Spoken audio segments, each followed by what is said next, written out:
Sebelum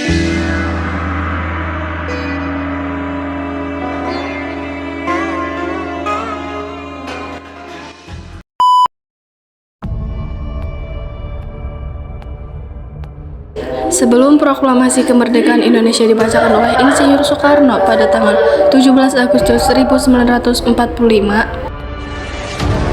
terjadi perdebatan sengit antara golongan tua yang diwakili oleh Soekarno, Muhammad Hatta, dan Ahmad Sudarjo, dengan golongan muda yang diwakili oleh Khairul Soleh, Sultan Syahrir, Sukarni, dan Wikana.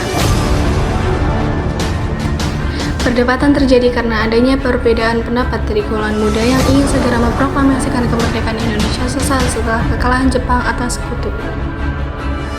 Golongan tua ingin kemerdekaan Indonesia dilakukan secara resmi dan terorganisasi agar diakui oleh bangsa-bangsa lain di dunia. Perbedaan pendapat yang tidak menemui titik temu ini akhirnya berujung pada peristiwa penculikan Soekarno dan Hatta yang disebut sebagai peristiwa Rengas Dengklok.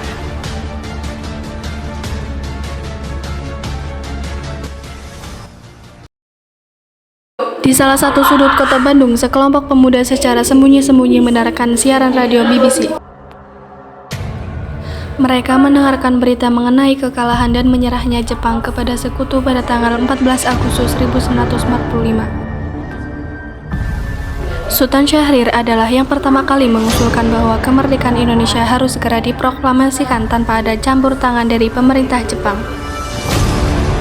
Dan sekarang adalah waktu yang tepat bagi Indonesia karena dalam masa kekosongan pemerintahan.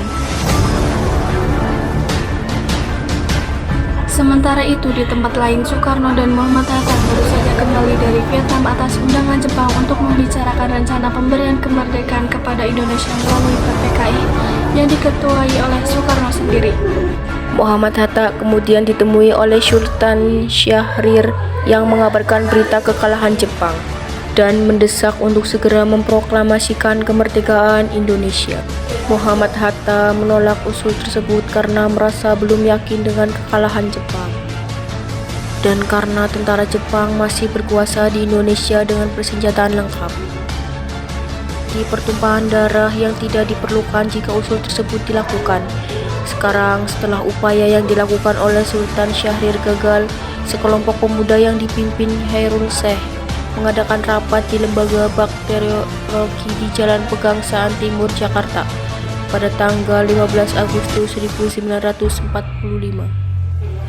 Hasil rapat tersebut menetapkan bahwa kemerdekaan Indonesia adalah hak rakyat Indonesia, bukan bergantung pada bangsa lain apalagi Jepang. Mereka juga menolak bantuan kemerdekaan dari PPKI karena PPKI adalah bentuk pemerintahan Jepang, dan mendesak agar memproklamasikan kemerdekaan Indonesia pada esok hari tanggal 16 Agustus 1945. Wikana kemudian menyampaikan hasil rapat tersebut kepada Soekarno pada Muhammad Hatta. Tapi, sekali lagi, kedua tokoh bangsa ini menolak usul tersebut. Soekarno sebagai ketua PPKI tidak bisa memutuskan sendiri masalah tersebut. Ia harus berunding dahulu dengan para wakil ketua di PPKI. Soekarno berpendapat bahwa kemerdekaan Indonesia harus didapatkan secara resmi dan terorganisasi agar diakui oleh bangsa-bangsa lain di dunia. Dan perdebatan sengit pun terjadi antara golongan tua dan golongan muda. Perdebatan itu berakhir tanpa menghasilkan keputusan apa-apa. Sementara kondisi di Jakarta sudah mulai mencekam. Para pemuda bawah tanah sedang bersiap-siap untuk melakukan revolusi. Setelah Wakana gagal mendesak Soekarno, golongan muda kembali melakukan rapat pada dini hari tanggal 16 Agustus 1945. Rapat itu juga dihadiri oleh Yusuf Kunto dan Sultan Singgi dari Peta. Hasil rapat tersebut memutuskan bahwa mereka harus membawa Soekarno dan Muhammad Hatta menjauh dari Jakarta untuk menghindari pengaruh dari pemerintah Jepang.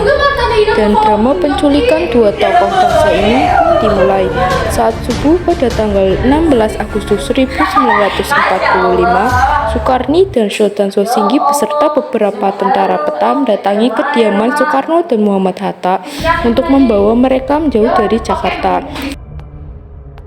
Sukarni mengatakan bahwa akan terjadi kerusuhan akibat revolusi.